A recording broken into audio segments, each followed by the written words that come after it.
إذا نقول الله يقويهم إن شاء الله، وإن شاء الله دائما يكون في وفاق ما بين طرفين موجودين في نقول العلاقات الأسرية، وإن شاء الله الله يديمها، يعني من ترضون دينه وخلقه فزوجوه.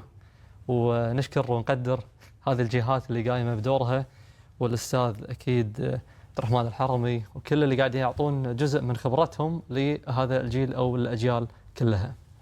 أكيد مشاهدينا الكرام، ننتقل معكم أكيد إلى موضوع ثاني، حيث يعد الرهن العقاري من أكثر العقود المالية ارتباطا بقرارات شراء العقارات، ولذلك فإن فهم بنوده والالتزامات القانونية المترتبة عليه يمثل خطوة أساسية قبل التوقيع، بما يضمن حماية حقوق جميع الأطراف ويجنب المقترض الوقوع في مشكلات قانونية أو مالية مستقبلية. للحديث أكثر عن أبرز الجوانب القانونية المتعلقة بالرهن العقاري، سعدنا نرحب بضيفنا المحامي عبد الله السعدي، محامي تمييز. يا مرحبا بك ومسهلا أستاذ.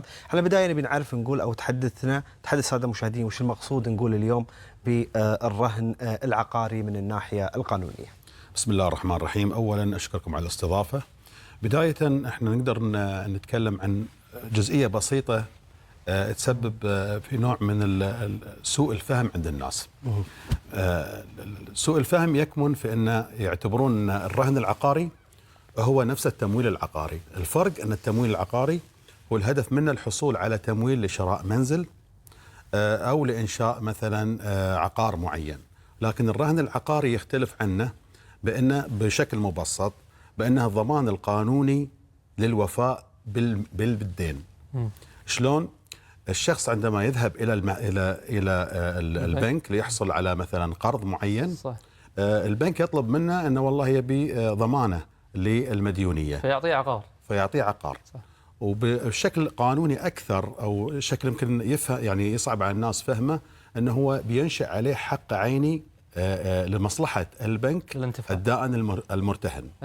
ويعطيه بعض الامتيازات من خلال هذا العقد الرهن. هذا الامتيازات هذه كلها صالح البنك، مثل أنه يكون متقدم على باقي الدائنين في حالة ما إذا تعثر المدين في سداده للأقساط، أو أنه يحق للبنك اللي هو الدائن المرتهن أنه يتتبع هذا العقار في حالة ما إذا تم بيعه لشخص آخر. هذه الخاصتين اللي هو يسعى لها البنك، أنه يحصل على أفضلية في حالة تعثر المدين. ومو بمعناه الرهن العقاري انتقال الملكية، يحصل على القرض ويتم الحيازة بيد المدين اللي هو طالب القرض. اي في ناس يعني يقول لك انا برهن العقار للبنك على ما يتسدد اللي علي من البنك. صحيح. بعد ذلك الملكية ترجع لي، وفي يفك الرهن. اي يفك الرهن، فترجع الملكية هي تظل الملكية مثل ما ذكرت من شوي، تظل الملكية باسم الحائز اللي هو المدين، الشخص نفسه المالك. اي المالك، بس ما يقدر ينتفع فيه بيع او شراء او غيره. يقدر يبيعه. اي بس وين الاشكال؟ شو اللي يختلف؟ اللي يختلف انه اصبح للبنك حق التقدم على باقي الدائنين في حال اذا ما تعثر في سداد هذه المديونية. أيوة اذا اصبح مديون، أيوة، وما قدر يسدد الاقساط اللي عليه او المبلغ اللي عليه، ففي حالة وفق اجراءات قانونية، صح، معينة وقضائية، صح، انه هو يتقدم على، لو كان مديون لناس اخرين، لا البنك ياخذ حقه اول شيء من العقار نفسه، من العقار نفسه. حتى لو حاب مثلا يبيعه او يتخلص منه ويبيعه لشخص اخر، في حق اسمه حق التتبع للبنك، فيصبح العقار نفسه مشمول ومثقل بهذا الرهن حتى لو انتقلت ملكيته لشخص اخر. نعم. يعني دائما احنا نشوف مثل هذه الامور عليها اشكاليات، خاصه في هذا نقول الايام هذه. الكثير منهم يقول انا دائما ابي اتقدم اني ارهن مثلا هذا العقار للبنك، اكيد يكون عنده مثلا خطه اكيد ثانيه للتوسع. ونتمنى اكيد لهم التوفيق، وما اتمنى اكيد لاخواننا انهم دائما يطيحون في نقول التعثر المالي. لكن صح احنا بنتكلم عن اهم البنود اللي يجب على اي شخص اليوم قراءتها وفهمها قبل لا يوقع نقول على عقد الرهن العقاري. الشيء الثاني اللي بوضح لك في هالموضوع، عقود الرهن غالبا ما تكون عقود طويلة الأمد. عشان كذي يلجأ له البنك انه يرهن او انه يكون يبحث عن شخص يقدم له عقار يرهنه. يعني العقود هاي ممكن تكون مدتها 10 سنوات 20 سنة يعني عقود طويله. لذلك من اهم البنود انه ما يسال اول شيء عن قيمه القسط، يبحث عن التكلفه الاجماليه للقسط بما فيها الفوائد، بما فيها الرسوم والمصروفات الخاصه بالرهن هذا، بالاضافه لبحث بعض البنود مثل سعر الفائده، هل هي ثابت او متحرك، وليش اذا هي متحركه وليش السبب ومصدرها وشو. الشيء الثاني البنود الخاصه بان نطاق العقار المرتهن، انا ما بعطيك مثلا عقار وانا ما ادري ان مثلا ممكن العقار هذا يشتمل ارض اخرى بالقرب منه او بجانبه او ملحقات ما كان في داعي ضمها لهذا العقار. لذلك في كثير من الاحيان ناس تغفل مناقشه هالامور مع البنك او الحصول على التفاصيل. يعني تخيل مثلا لما يشير لك في اي بند من البنود الى انه وفقا لمستند الاخر ويشير لك الى مستند اخر، يجب انك تقول له ابرز لي هذا المستند الاخر اللي يخليني انا ملتزم فيه. لذلك قراءة العقد وبنوده جدا مهم. معرفة وضعك المالي لمدة 10 أو 20 سنة، هاي جدا مهم. معرفة مثلا التكلفة الإجمالية للقسط زائد الفائدة، وهاي مهم جدا المفروض ما يغفلها. التزام نقول طويل الأمد كوقت يختلف عن العقار نفسه بقيمته الأصلية. لما يكون مرهون فسعر العقار يتغير، لأن لا هو سوى دراسة، البنك عمل دراسة على العقار، لأن في أرباح وفي فوائد.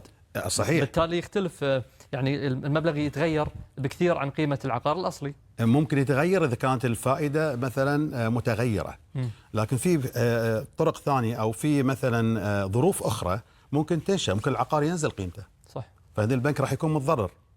وهذا بعد ذلك إذا نزل قيمة العقار ما يعفي الشخص من أنه يسدد باقي المبلغ لو كان العقار ما يكفي المبلغ اللي طالبه فيه البنك. نعم، يعني انت مثل ما ذكرت قبل شوي استاذ ان الواحد لازم انه يقرا جميع البنود، يشوف الفوائد اللي عليه، ايش اللي لا، ايش اللي عليه، والتفاصيل، ويلجا لين اصحاب الخبره ويسالهم عده يعني يسالهم في المواضيع اللي غير واضحه، واذا شك في شيء يعني ما يوقع بنفس الوقت، لا ياخذ وقته ويفكر، لان هالقرار يعني عند بعض الناس يعتبر مصيري على فكره. نعم. لما تقعد 10 20 سنه انت محمل بدين ترى في النهايه، وممكن تفقد عقارك اللي انت تعبت عشان تحصل عليه، وممكن تكون انت يعني ما عندك غير العقار هذا، فيبي يعني ينبغي التأني في ذلك. العمليه يعني مش بسيطه. يعني مثل هذه الانذارات اللي تذكرها اكيد انه في ناس نقول طاحوا في اخطاء طبعا، او اخطاء نقول شائكه. احنا نبي نعرف شنو اكثر الاخطاء اللي يطيحون فيها. الاخطاء اكثريتها اللي هو دائما مثل ما قلت لك يسالون عن القسط، كم قيمه القسط؟ انا بالنسبه لي مريح، لكن في اشياء اخرى اللي هي مثلا الفائده، هل هي متغيره او ثابته؟ طبعا الثابته افضل. انا ما اوجه الناس الجمهور، لكن انا احب الثبات في المعاملات هذه، لانها العقودها مثل ما قلت لك 10 و20 سنه. الشيء الاخر اللي هو بحث موضوع في حاله تعثري انا، ايش اللي ممكن النتائج اللي راح يعني تصيبني انا كمقترض او كمدين. والشيء الثاني والاهم اللي هو انا لو في حاله السداد المبكر قد تتغير ظروفي وتصبح ظروفي افضل في المستقبل، فابي انا اسدد هذه المبالغ وافك الرهن، صح ولا لا؟ ممكن في بعض الاحيان يكتشف انه هو ما سدد يعني الشيء الكثير، صحيح. وبالتالي ممكن في هذه الحاله اللي هو قام بالسداد المبكر ما استفاد فلازم يبحث في بنود واضحه وصريحه، وما يقدرون حتى يعني اي بنك انه ما يفصح عن هاي الاشتراطات اللي موجوده في هذه العقود. حتى يعني لو حاله مثلا قال لك اشار لك الى مستند اخر وقال لك وقع عليه انه في مستند اخر او شيء، لازم انت تقول ابرز لي اياه، لازم اطلع عليه واخذ الوقت الكافي قبل لا اوقع على هذا المستند. يعني من ضمن الامور اللي ممكن اذكرها خطر التعثر في الرهن العقاري. صحيح. يعني ممكن شخص يفقد وظيفته او ينخفض الدخل عنده. هل في فتره سماح مثلا معينه لازم يعرفها هالاشياء؟ هاي كلها بياخذني لسؤال، قد يعني يجد صعوبه في سداد القروض اللي عليه او الاقساط اللي عليه، فالاجراءات القانونيه قد تتغير، بيع العقار ففي شروط في العقد لازم يمشي. صحيح. عليها. فشنو ممكن يصير قانونيا اذا تعثر المقترض في سداد هذه الاقساط، وشنو الاجراءات اللي ممكن يتخذها البنك في المقابل؟ طيب في حاله تعثر الشخص او المدين عن السداد ما يعني ان العقار المرهون راح ينتقل ملكيته الى البنك. احنا مثل ما قلنا لازم يكون هو يعطيه حق التقدم على غيره من الدائن. صح. ولكن وفق إجراءات قانونية وقضائية، يعرض في المزاد العلني، وبالتالي يقدم البنك على غيره في السداد. وفي هذه الحالة لو كان المبلغ بالزيادة، يعني مثلا قيمة مثلا المديونية مليون ريال وقيمة العقار مليونين، فيتم إرجاع له، ما راح يعني يستولي عليه البنك كاملة أو أنه يحصل عليه البنك كامل 2 مليون، راح يقتطعون له الجزء اللي يخصه هو البنك، ولكن مقدم على باقي الدائنين. وفي الحالة العكسية، في حالة ما إذا كان مثلا قيمة القرض مثلا مليون ريال، صح، وطلع أنه والله في المستقبل نزل قيمة العقارات وأصبح قيمة العقار 600,000. إيه. إجراء يتغير؟ لا، ما إجراء ما يتغير. يحصل هذا المبلغ مثلا 600,000 ريال زائد المبلغ المتبقي على المدين أن يسدده للبنك، ما يعفيه ولا يفك الرهن إلا بعد سداد المبلغ المتبقي. الظروف هي اللي تحكم وقتها. الظروف هي اللي تحكم، عشان كذا أقول لك لازم تدرس الموضوع وتعرف وضعك المادي، وضعك الوظيفي. احنا بشكل عام في دولة فيها استقرار اقتصادي وذي، غير بعض البلدان اللي تسمع فيها رهن العقاري، أزمة رهن عقاري وذي. احنا إلى حد ما اقتصادياتنا واضحة وقوية يعني، لكن ما يمنع أن الواحد يدرس الموضوع بشكل مكثف. طيب، نقول إذا المقترض أقدم على رهن هذا العقار وراح للبنك وقرأ بعض البنود، هل يحق له نقول التفاوض على بعض نقول بنود الرهن، ولا هي عادة تكون مثل هذه العقود طويلة الأمد تكون يصعب فيها التعديل؟ شوف، هو في النهاية عقد، والعقد شريعة متعاقدة. في النهاية أنا من حقي أتكلم مع البنك والبنك يتكلم معي ونتناقش في موضوع العقد، ولكن مرات لا، مش كل النقاط. في بعض البنوك طبعا تمشي على، أو كل البنوك تمشي على نقاط معينة، خاطئة يعني مثلا صادرة من مصرف قطر المركزي مثلا، قانون يمشون عليه، أو قانونية مثلا في القانون العام. كذلك ممكن مثلا يكون بشكل عام البنك له اسطمبة معينة من العقود، ما أقدر أفاضل ما بين عميل وعميل إلا في بعض العقود النادرة يعني. ولكن ما يمنع أن الواحد يتفاوض مثلا على الأقساط، إيجاب والقبول أو الموافقة عليه، هاي يعتبر ترى جزء من حريتك أنك ترفض أو تقبل الرهن. تراضي الطرفين. صح. المهم جدا أن أنا مثلا أتفاوض مثلا في حالة عدم سدادي أو تعثري، شلون راح تتعاملون معاي، أو شنو النتائج اللي ممكن ترتب علي.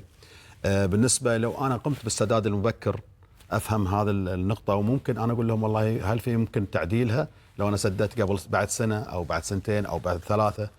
فبالنسبة لقيمة القسط لما تعدله سواء بالزيادة أو بالنقصان، هي يعتبر نوع من التفاوض. صحيح.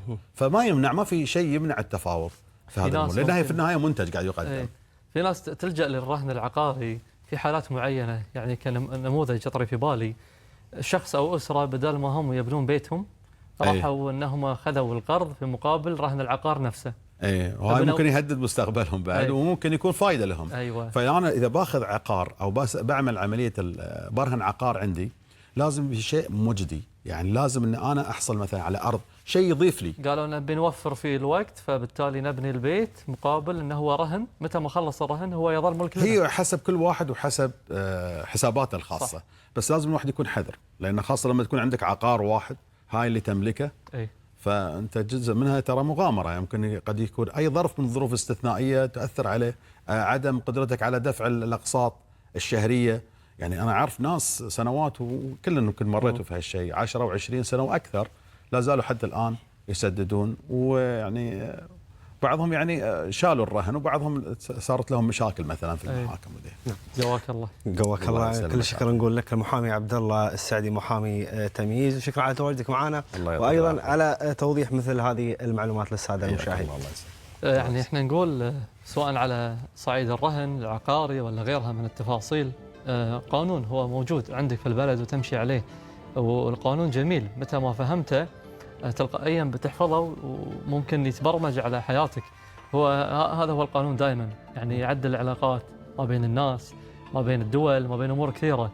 فلما تدرسه تخرج من القانون كثير شفنا كفاءات تبارك الرحمن، في منهم اللي صاروا محامين او غيره، فالله يقويهم ان شاء الله. امين وياك ان شاء الله اخوي محمد. ايضا مشاهدينا الكرام، احنا وصلنا اليوم نقول الى ختام هذه الحلقه، نشوفكم ان شاء الله غدا في تمام الساعه 7 مساء. الى اللقاء. فمان الله.